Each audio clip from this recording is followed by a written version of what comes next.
Le Ciné-Club existe depuis 3 ans, là c'est la 4e saison. Le mois précédent, on avait fait Enfin. Je voulais surtout pas commencer par un Sergio Leone, mais on y est revenu. On avait fait Pour une poignée de dollars. Et j'en profite parce que j'annonçais le mois dernier la ressortie du très beau livre d'entretien de Noël Simsolo, donc qui est maintenant disponible. Il y avait un exemplaire en vente là dans le hall. Donc je vous invite vraiment, si vous voulez tout savoir sur Sergio Leone, à vous replonger dans ce livre, qui a été un peu augmenté, qui a été illustré. Avant, c'était une édition plus simple. Et puis là, c'est marrant, ce matin, j'ai croisé plein de gens que je n'avais pas vus depuis des années. Un copain distributeur, un copain journaliste. Le Ciné-Club fait des petits, et c'est vrai que depuis un moment, moi, je ne suis pas spécialiste de musique de film. Je suis distributeur, entre autres, avec Lost Film. Et j'avais envie de ce moment convivial autour d'Ennio Morricone. On n'arrêtait pas de me demander... mais est-ce qu'on fera Michel Legrand? Est-ce qu'on fera Nino Rota? Voilà, moi j'aime tous les compositeurs. Celui-là, c'est le chouchou de beaucoup de cinéphiles. Je pense qu'il y avait un trou au moment de sa disparition et du Covid. C'est ça que je voulais faire. Et puis surtout, en fait, ce que je veux faire, c'est parce que comme tous on aime la musique de film et qu'on l'écoute à la maison et qu'on voit des films de différentes façons, c'est se remettre surtout en situation d'écouter une musique dans une salle de cinéma, et surtout dans cette salle de cinéma qui est chère à nos cœurs. Et au deuxième rendez-vous de Caro Ennio, en octobre, j'avais déjà invité Jean-Christophe, qui avait déjà fait un très très beau livre sur Ennio Morricone. C'est un must absolu. Je ne sais pas comment il fait pour écrire ces livres-là. La musique, c'est quelque chose qu'on ressent, et quand il faut transcrire ça en mots, voilà, chapeau, ça nous aide. Moi, je me plonge dedans à chaque fois que je présente une séance. Et donc, il était venu en octobre pour un film que j'avais choisi moi, Orca. Celui-là, je l'ai un petit peu choisi aussi. Je sais pas, comme une évidence, on voulait éviter ce qu'on venait d'entendre, même si on adore tous les collaborations avec Spielberg, ou La Guerre des Étoiles, ou Superman. Mais je trouve que La Tour Infernale, vu sa rareté, je pense que peu de gens dans la salle l'ont vu au cinéma. C'était un petit sondage. Ah oui, alors qui l'a vu au cinéma? Ah, quand même, vous me faites mentir, ça fait plaisir. Et je vous rassure, donc cette année de 4e saison, cette année 2024-2025, elle sera toujours morriconienne. J'ai découvert un film magnifique qui va sortir début décembre chez les Films du Camilla. C'est un film que j'ai découvert au Festival Lumière, un inédit de Comencini, qui s'appelle Sans rien savoir d'elle, avec Philippe Leroy et Paola Pitagora, magnifique, que vous aviez vu l'année dernière dans Les Points dans les poches de Marco Bellocchio, celle qui faisait La jeune sœur. Vous allez voir, le film est fabuleux. La musique, pareil, vous allez sortir du film et avoir cette petite musiquette morriconienne dans la tête tout le temps. Ça sera le 17 novembre. Donc notez bien à vos agendas dans 3 semaines. Et je vous annonce aussi déjà le rendez-vous de décembre, même si je n'ai pas la date. Donc pareil, on fait un autre pas de côté. Ce ne sera pas Morricone. Et je pense que c'est une plus belle BO de cinéma tout court, et un compositeur qu'on connaît peu. Dans la foulée de la sortie du Nosferatu de Robert Eggers, on fera une séance du Dracula de Coppola, avec la très belle musique de Wojciech Kilar. Et voilà, j'espère que ça vous fera plaisir. Je n'ai pas encore la date, et ça va s'inscrire évidemment au mois de décembre, entre cette sortie, c'est un beau film de Noël, ce sera le 25 décembre, Nosferatu, et évidemment le PIF, qui est le Festival du film fantastique de Paris, qui aura lieu dans les premières semaines de décembre. Tenez-vous au courant là sur le site du Max Sander sur ces dates. Et l'autre chose qui est importante que je voulais vous signaler, c'est d'autres rendez-vous aujourd'hui. Je vous donne un peu la liste, enfin moi c'est ce que je ferai à votre place. Et le film va être long, donc allez aux toilettes tout de suite si vous voulez aller aux toilettes, parce qu'après ça va partir en trombe dans la Tour Infernale. Mais ce soir, il y a un concert du Fantasy Orchestra qui était venu nous faire des petits morceaux d'Ennio Morricone dans le hall au mois dernier. Et le Fantasy Orchestra, c'est un collectif qui revisite des musiques, des artistes. Ils seront à la Marborie de Montreuil. C'est ce soir, c'est un concert à 19h. C'est autour de 12 € l'entrée. Et voilà, si vous voulez vous faire plaisir autour de Morricone, il y a toujours des tournées de Morricone et sans Morricone. Là, c'est un peu plus amateur, mais c'est toujours très convivial. Donc ce soir, 19h à la Marborie de Montreuil. Et l'autre chose, voilà, c'est aussi vous signaler, il y a un autre ciné-club le dimanche qui est celui de Thierry Jousse au Nouvel Odéon. Et aujourd'hui, c'est un de mes films fétiches que j'aime beaucoup, qui est Ne vous retournez pas de Nicolas Roeg. Voilà. Donc c'est à 16h. Et Thierry, il a une très belle édition. 18h, pardon, bien. Merci. On va reprendre. Et hier, Thierry finissait. Je boucle un peu toute ma boucle. Hier, Thierry finissait son émission Ciné Tempo, donc c'est une émission consacrée à la musique de film tous les dimanches, tous les samedis de 13h à 14h sur France Musique. Il finissait sa 4e émission consacrée à Jerry Goldsmith, qui, je pense, sera évidemment un des prochains compositeurs qu'on mettra à l'honneur dans les mois prochains. Et surtout, il a annoncé notre rendez-vous. Donc voilà, annonce aussi son rendez-vous de Ciné Club, parce que c'est un ami aussi de ce rendez-vous, du Max Linder et du Ciné Club, et je pense avec toi, en France, et avec un certain Stéphane Lerouge, qui nous avait sorti ce très beau coffret de John Williams. Voilà, vous êtes des passeurs, et c'est grâce à vous qu'on remet tous ces films en salle. Je te laisse dire un petit mot. Alors moi, c'est marrant. Je vais lancer peut-être le film est un petit peu long, donc tout à l'heure, on fera peut-être une petite courte discussion, mais c'est vrai que cette programmation s'inscrit toujours au milieu de celle du Max Linder. Il y a une séance à 14h45, donc je pense qu'on prendra peut-être la parole 5-10 minutes après, si vous avez des réactions. Toi, Jean-Christophe, si tu veux poursuivre. Mais moi, j'avais une toute première question. Dans ma vie de distributeur, mon 3e film que j'ai sorti, c'est un film qui s'appelle Comment voler $1 million de William Wyler, avec Audrey Hepburn et Peter O'Toole. Et quand je regardais les génériques, c'était une musique signée Johnny Williams. Je me suis dit, Johnny Williams, c'est le Johnny Williams ou le John Williams qu'on connaît? Voilà, 3 petits points. Je te laisse en fait nous resituer un petit peu John Williams avant la Tour Infernale. J'avais fait une conférence il n'y a pas très longtemps au forum à la bibliothèque François Truffaut, justement, qui s'est intitulée De John Williams à John Williams. Et c'est vrai que John Williams, au début de sa carrière, il est très influencé par le jazz. Il est sous influence aussi de Henry Mancini, qui est un de ses mentors. Et puis, petit à petit, il va se dégager de cette influence et il va commencer à travailler pour des westerns, pour d'autres films moins connus. Et en 1971, il fait les arrangements pour une pièce de Broadway qui s'appelle Un violon sur le toit, pour la version cinéma. Et ça lance vraiment sa carrière parce qu'il reçoit son premier Oscar. Et il commence à être mis sur la liste A, comme on dit à Hollywood. Et c'est lui, en fait, la vague des films catastrophes, elle commence en 70 avec Airport, un film qui était quand même nominé aux Oscars.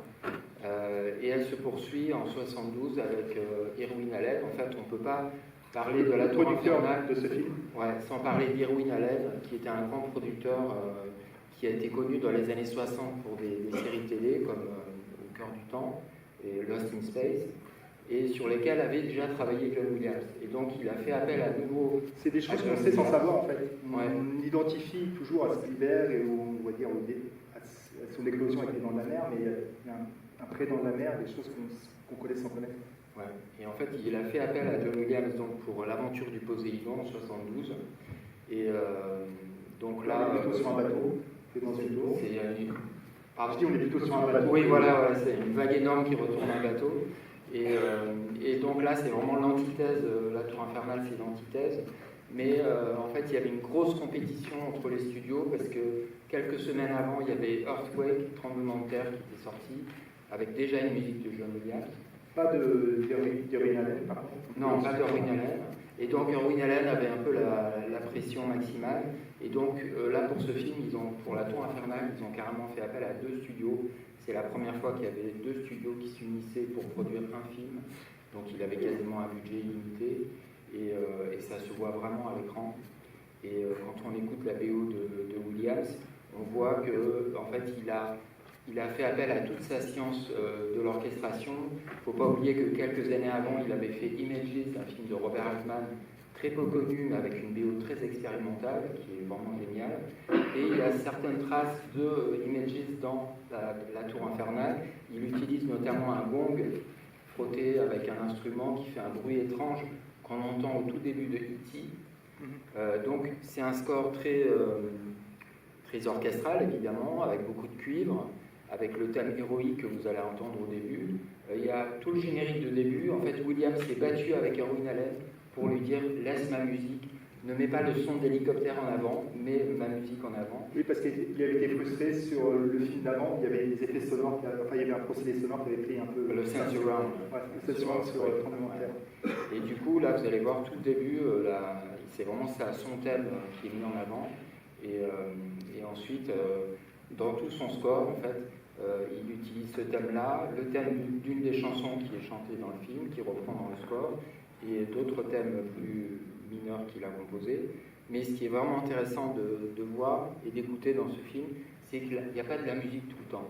Vous allez voir, vers la fin, il y a à peu près 30 minutes où il n'y a pas de musique. Et c'est assez génial, cette utilisation de la musique, parce que, en fait, quand elle apparaît, elle est beaucoup plus puissante que s'il y en avait tout le temps, en fait. Et toi, alors c'est vrai qu'on est un peu d'accord ce soir par rapport au Bastander, au spectacle. Si tu avais une carte blanche et s'il y a un film et une BO idéale, voilà, que tu aurais aimé faire découvrir, une baguette magique, la copie existe, qu'est-ce que tu aurais aimé montrer? J'aurais choisi Rosewood. C'est un film de John Singleton, un cinéaste plus récent alors. Oui, plus récent, qui est malheureusement... On malheureusement n'identifie pas du tout en fait à... Non, en fait il est très connu, John Singleton, pour Boys in the Hood, mais après il avait fait un autre film qui parle du racisme dans le sud américain, et ce film est vraiment génial, et la BO de Morricone est à tomber. De Williams. Qu'est-ce que j'ai dit? Oui, pardon. De Williams. Et la BO de Williams, c'est vraiment très très bien pour Rosewood, et ouais, c'est celui-là que j'aurais. Et c'est quoi alors comme. Je connais pas tout le film. C'est quoi l'histoire? C'est l'histoire d'un conflit entre deux villages, un village blanc et un village noir dans le sud américain. À quelle période alors? Dans les années 30. D'accord. Et Williams a fait un score très americana. En fait, c'est une de ses racines à Williams, c'est le son typiquement américain. Oui, c'est la question que je me posais en fait. Il est né à New York, il vit à New York, c'est ça? Il a vécu un petit peu à New York, il est revenu après son service militaire pour faire ses études. Mais il continue de vivre à New York? Non, et après il a vécu à Los Angeles. C'est ça, d'accord. Et en fait, l'autre question que je me posais, parce que c'est vrai qu'il fait partie de ces compositeurs qui donnent très peu d'interviews, très peu de rencontres publiques. Quelle est ta source, toi, principale, en fait, en dehors de revoir les films et écouter les musiques, et j'imagine les livrets sur des éditions pas mal les livrets, pas mal de podcasts. Il y a aussi plusieurs livres qui ont été édités en anglais. D'accord. Là, on est d'accord que c'est un des premiers, ou le premier en français? Oui, c'est le premier en français. Ouais. Et donc, oui, le livre est sorti, je ne l'ai pas dit tout à l'heure, en avril dernier. Donc voilà, il est encore en vente après la séance et en dédicace. On vous laisse vous replonger dans la tour infernale. Merci beaucoup et à tout à l'heure.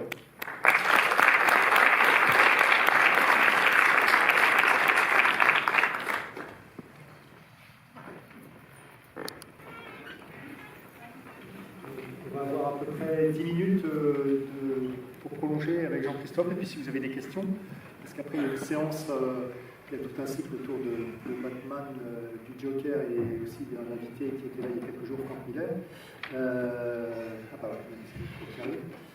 Et je voulais juste reprendre là où on avait un petit peu laissé la conversation. Là on est au tout début, enfin au début. Il a déjà beaucoup d'expérience derrière lui. Mais c'est vrai qu'il y a un après, juste après. Il va s'appeler Les Dents de la Mer et puis une collaboration. 6 mois après. Et puis il y avait déjà une première collaboration avec Spielberg. Mais c'est vrai que dans ton livre et dans la compilation, dans le Book of Fred John Williams, chez Universal qu'avait fait Stéphane Rouge, il y a une case où il y a un chapitre, où il y a un CD qu'on appelle Film Catastrophe. Toi, tu en as rajouté un quatrième. Mais c'est vrai que les trois films en question, donc ils se suivent. Hein, c'est vrai que ça a toujours été le cas Hollywood, il y a un film à succès, il faut en refaire un autre, et puis il y a un studio qui veut faire la même chose. Donc dans l'ordre, c'était l'aventure de Poséidon, Tremblement de terre et La Tour infernale sont très très proches. Ouais. Toi, tu as rajouté un quatrième film qui s'en approche, et c'est une vidéo que j'aime beaucoup aussi, qui est juste après.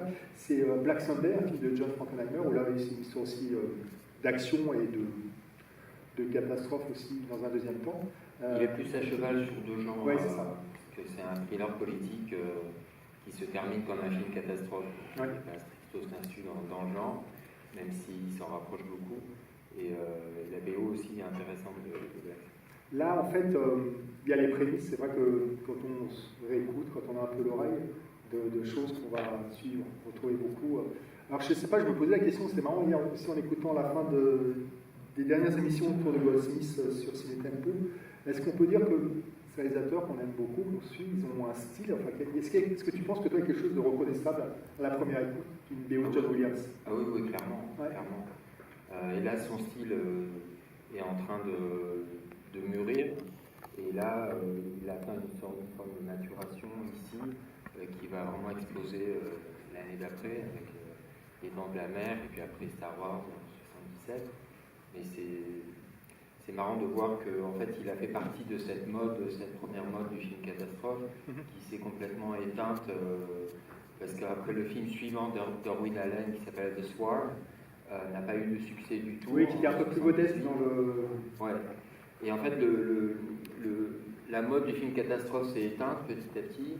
Elle a été remplacée en fait par de nouvelles formes de blockbusters comme Les Dents de la Mer et Star Wars, et qui ont complètement remplacé ce genre-là, avant qu'il fasse un retour après dans les années 90, mais cette fois aidé par les images de synthèse.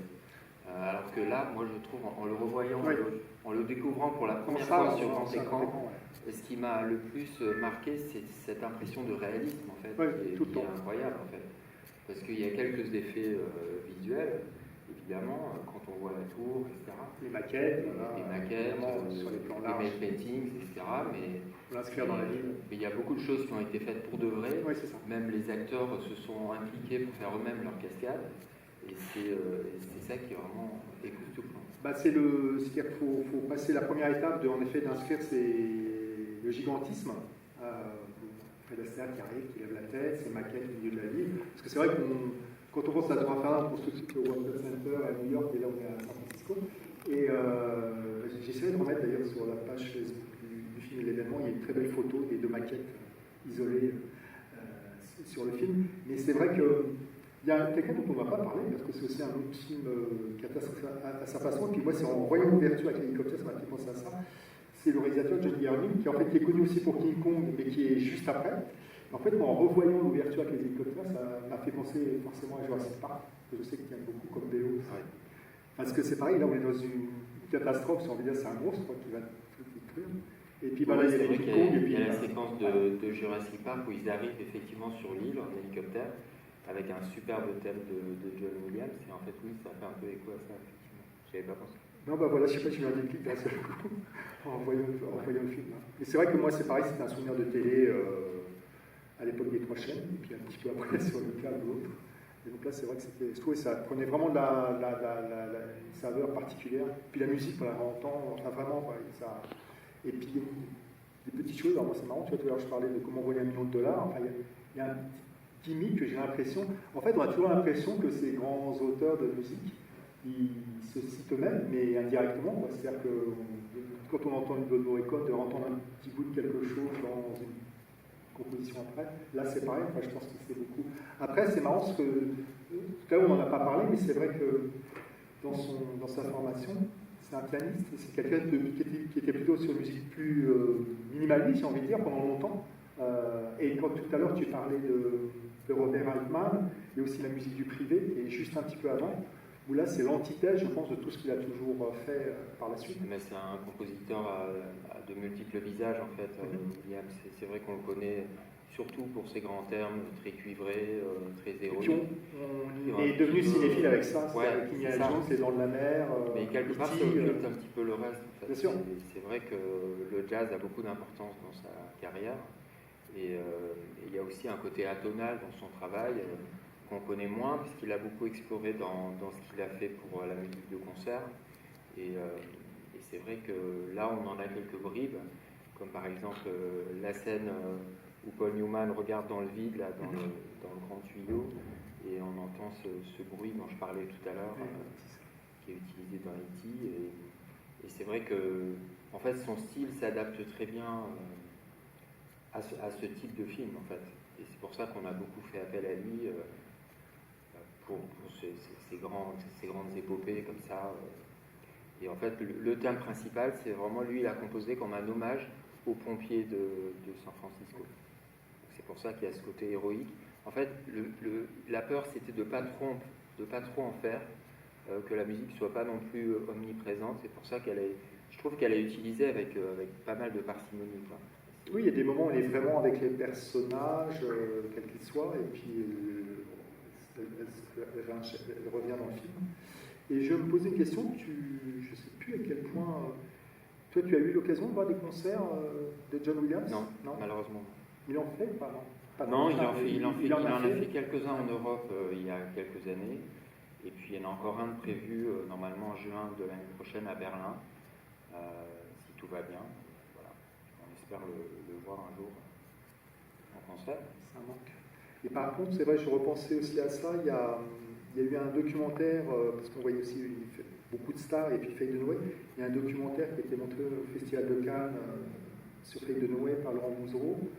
Donc, on peut parler justement du prochain doc voilà, de Laurent Bouzreau. Apparemment, puis il y avait aussi le travail qu'avait fait Stéphane Rouge autour de convaincre John Williams de faire un beau coffret, comme il avait pu faire pour Morricone. Et Spielberg s'est dit, enfin de ce que j'ai cru comprendre, que lui aussi avait envie de faire comme Tornatore avait fait un bel hommage à son compositeur en faisant un vrai documentaire sur Morricone. Il a eu envie justement de rendre hommage au travail de John Williams et il l'a confié donc, à un documentaire, je ne sais pas où ça en est, à Laurent Bouzreau, avec qui il a beaucoup travaillé sur des making-of ou d'autres documentaires sur ses films. Il a été montré en avant-première cette semaine. Ah d'accord, je ne savais pas à quel point il était fini. Et Williams n'était pas là en personne. Et il va être diffusé sur Disney+, à partir du 1er novembre. Donc là, monde entier ou... ouais, monde entier. Ah, je ne savais pas. D'accord. Et apparemment, il y a pas mal de choses inédites dedans. Il va notamment parler du décès de sa femme, qui a eu lieu justement en 1974, qu'il avait beaucoup marqué, évidemment. Et, tu en sais plus sur la durée Non, la durée exacte, non. Mais j'ai hâte de le voir. Ouais. Je ne sais pas si vous avez des questions, des remarques, des suggestions. L'histoire de double studio.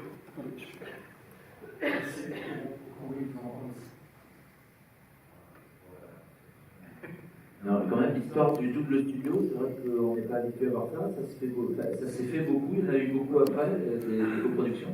Alors là, c'est vraiment la première fois que ça a eu lieu. Et pourquoi ça a eu lieu? C'est parce qu'en fait, les deux studios, la Fox et la Warner, avaient chacun un projet d'immeuble en feu.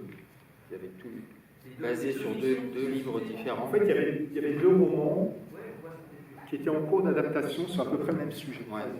Donc à un moment, ils se sont dit, au lieu de faire deux films différents, ils ont réussi à... Au lieu de faire deux Yves Saint-Laurent, ils ont réussi à se convaincre et à faire un seul film, et qui du coup a bénéficié évidemment de moyens énormes. Et après, il y a eu d'autres exemples dans l'histoire du cinéma, comme Braveheart ou Titanic, qui ont eux aussi fait appel à deux studios différents. Mais ça reste quand même assez rare. Et les romans, donc il y en a un qui s'appelle The Tower et l'autre The Glass Inferno. Et donc à la fin, le film est devenu The Tower, The Towering Inferno, pardon, en anglais.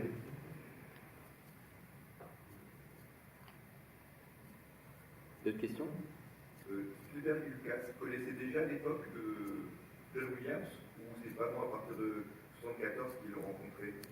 Et comment John Williams et Spielberg en fait, le début de toute cette aventure? En fait, Spielberg a rencontré Williams par l'intermédiaire d'un agent de Universal qui s'appelle Jennings Lang et qui les a fait se rencontrer un jour dans un restaurant de Los Angeles. Et Spielberg, ça faisait des années qu'il admirait Williams. En fait, il était collectionneur de BO et il adorait ses scores, comme les scores des Cowboys, par exemple, ou de Ravers, qui était d'ailleurs avec Steve McQueen. De films de Mac Rydell. Il était hyper fan de ces deux scores. Donc là, on est à la fin des années 60. Ouais, fin 60. Et du coup, quand Spielberg a rencontré Williams, il a dit « Je rêverais de travailler avec vous ».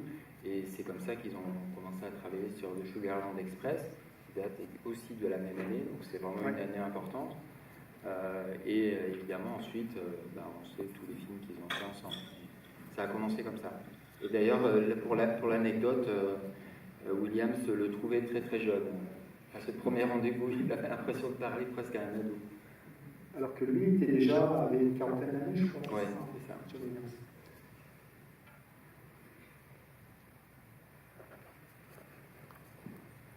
Je passe le micro, en haut, vous avez le voix. Merci pour ce ciné-club et pour les autres aussi. Il y a une petite. J'avais écouté donc au cinéma, à la télé sur France 3. C'est vraiment formidable de revoir à quel point ça tient, à quel point c'est un bon film, parce qu'on va passer les 2h40. Et parmi les choses datées, j'étais en train de me dire qu'on retrouve le puritanisme américain, c'est-à-dire dès qu'on couche hors dehors du mariage, on meurt. Là, c'est sûr, c'est garanti. On ne tue pas les animaux de compagnie, c'est cool aussi. Il y a une chose. Oui, voilà. Et une chose chose qui est peut-être datée, c'est que justement, toutes les personnes à responsabilité, le sénateur, le maire, ont un comportement aussi héroïque et de responsabilité. Et j'étais en train de me dire qu'on referait le même film maintenant, on les montrerait de façon particulièrement pas à l'avantage, je pense, et malheureusement, c'est un état, un reflet de la société aussi qui arrive très souvent. Moi, je ne connais pas les romans d'origine, par exemple, mais c'est vrai que voilà, je ne sais pas si c'est des explications. Le scénariste, C'est un petit peu manichéen quand même, parce que oui, le personnage de Richard Chamberlain, il est quand même bien chargé. Dans tous les sens. Non, mais après, pardon, mais c'est vrai que il y a des personnages qui sont un peu, comment dire, très stéréotypés.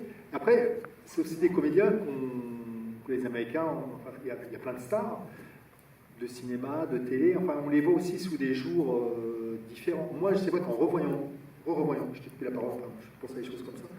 J'ai revu le film plein de fois à la télé, mais encore là, en le revoyant, j'avais oublié comment ça finissait, qui allait survivre. Je ne me rappelais plus si un des deux allait être sacrifié entre Newman et Steve McQueen. Et je trouve qu'il y a toujours une force, enfin une efficacité dans l'histoire, dans plein de petits détails. Ouais, moi ça me paraît évident qu'on le ferait très différemment aujourd'hui. Et puis, mais c'est justement ça qui est bien, c'est que c'est un reflet de son époque. C'est une tranche, c'est une photo de l'Amérique à un moment donné, je pense. Il y a beaucoup de personnages très différents par rapport à l'époque, sur en effet ce que ça raconte. Qu'est-ce que il y a un truc que je pensais aussi j'ai oublié. Il y a des personnages. Il y a des gens qui sont sacrifiés avant, il y a des belles histoires d'amour qui sont un peu, d'un seul coup, voilà, qui finissent mal, j'ai envie de dire. Il y a de l'empathie un peu pour tout le monde, et enfin, je sais pas si c'est un film où, oui, c'est manichéen, c'est très. Mais il y a toujours des surprises, je trouve, dans les situations, dans les mini-histoires ou à l'intérieur de la grande histoire. C'est un genre, quand même, je trouve, le film catastrophe qui pose question, quand même, parce que c'est des films dans lesquels on prend plaisir à voir des gens mourir. C'est quand même très curieux comme genre de film. Et c'est marrant de voir que dès le début de l'histoire du cinéma, ça existait. Il y a un film de 1906, je crois, qui s'appelle Fire. On voyait juste un immeuble, enfin une maison en feu, quoi. Et dès le début, on a été attiré par ce côté de la destruction en direct, en fait. Et c'est assez marrant aussi, enfin marrant entre guillemets, de voir dans l'aventure du Poséidon aussi, c'est pareil, quoi. On les voit passer un par un et on se demande qui va rester à la fin. Et bon, après les deux stars là, elles s'en sortent. À mon avis, ça devait être dans leur contrat. Il y avait une guerre à l'époque entre Newman et McQueen qui étaient tous les deux à l'apogée de leur carrière, et en fait ils avaient fait mettre dans leur contrat qu'ils devaient avoir chacun le même nombre de dialogues. C'était deux grands stars, maintenant c'est vrai que c'est un des derniers rôles de Paul Newman. Il meurt quelques années plus tard, mais c'est un de ses derniers grands rôles. Après il va faire 3-4 films et pas beaucoup plus. McQueen, tu parles? McQueen, pardon. Oui, excuse-moi. Je fais lapsus. Après, voilà, il ira peut-être dans le hall, mais allez-y. Oui. Ah, super, il y a un micro là-haut. Merci, José. Oui, donc, pour John Williams, finalement, il fait la transition entre une simplicité de l'ancien Hollywood et le nouveau. Jusqu'après, l'année suivante, Les Mains de la Mer, Star Wars, Superman, il sera impliqué dans des films tels qu'on les connaît finalement aujourd'hui, avec une arme de séquelles, des films d'été, entre guillemets, on dit ça comme ça. Alors que l'Attenfenage, ça marque vraiment l'ancien Hollywood, les beaucoup de stars qui étaient en prime dans les années 60. Là, c'est vraiment ça marque vraiment quelque part la fin de l'aboutissement, mais également après ils sont de déclin pour eux. Et on parle aussi de McQueen. Après, il faut savoir qu'il n'y aura plus de réels films qui auront un réel impact auprès du public. Parce qu'il y aura 3 films, dont un très confidentiel, donc surtout 2 juste avant qu'il décède. Et Paul Newman, à part 2 ou 3 films, dont l'Oscar comme La Corne de l'argent, Scorsese était les 2 verdicts, mais pas plus. Ça va être excusez-moi terminé aussi. Et donc voilà, je tenais à vous préciser ça. Williams, il a vraiment fait la jonction entre l'âge C'est d'or un moment de hollywoodien, transition, ouais, en fait. entre l'âge d'or hollywoodien et le nouvel Hollywood et d'autres formes de cinéma après. Il a travaillé sur un des derniers films d'Hitchcock.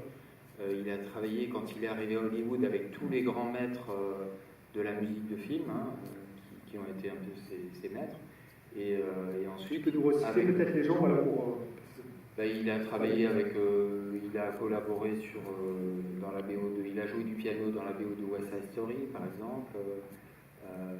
Il a travaillé, comme je disais, avec Mancini. Il a joué du piano sur pas mal de classiques en fait de l'époque. Et en fait, il intégrait des orchestres qui allaient jouer les morceaux des studios, des grands compositeurs, avant lui-même d'un seul coup de remplacer quelqu'un. Il ne se destinait pas du tout à ça en fait au départ, je pense. Ouais. Et c'est ça en fait, comme lui, comme Williams, comme Goldsmith aussi, ils ont vraiment fait la jonction entre ces deux époques. Et il y a un truc dont on ne parle pas évidemment, c'est ce basculement aussi, il est lié à la télé, parce qu'en fait tous ces réalisateurs-là, ou ces techniciens, ou même ces jeunes comédiens-là, ils débutent à la télé en fait. Ce qui va être le nouvel Hollywood cinéma, c'est des gens qui font leur gamme, leur classe à la télé, vraiment tout cela. Ouais, alors que lui, Williams, justement, il arrête de faire de la télé. C'est ça. C'est ce que se consacre aussi. Pour après, je pense accompagner le plus grand réalisateur américain toujours en exercice et qui est devenu lui-même un maître et un classique des classiques dans sa façon de continuer à raconter des histoires. Et Fableman. Une des plus belles collaborations de l'histoire du cinéma entre un réalisateur et un compositeur. On finit dans le hall si vous voulez, puis si vous voulez vous procurer le livre de Jean-Christophe, c'est un beau cadeau pour Noël. Je vous donne rendez-vous. Juste une. Pardon.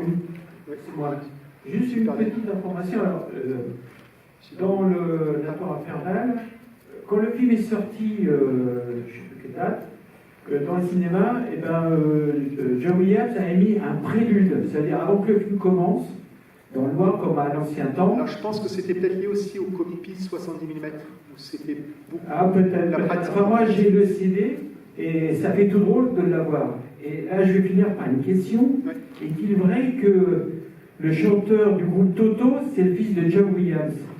Oui, c'est un des chanteurs du groupe Toto. Voilà. Oui, c'est vrai. Ah ben, quelle grande famille. Et en fait, oui, juste pour finir, oui, je sais qu'il y a eu à un moment une exploitation avec une copie 70 mm. Et à l'époque, c'était un peu une tradition sur ces films à grand spectacle qui avaient annoncé un entracte. Vous pouviez avoir une musique qui était au gant noir, accrochée, qui était sur la pellicule. Et le film commençait, et le générique commençait. Et pareil pour l'entracte. Vous aviez, c'est arrivé tous les grands films de la période d'avant. Les roadshow presentation. Oui, c'est ça.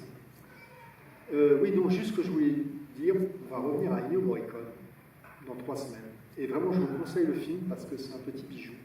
Il est tenu par 2 comédiens que vous ne connaissez pas très bien, Philippe Leroy, qui est le papa de la fameuse Philippine Leroy-Beaulieu, et puis Paola Pitagora. Et le film est vraiment, voilà, moi j'aime beaucoup, c'est un coup de cœur.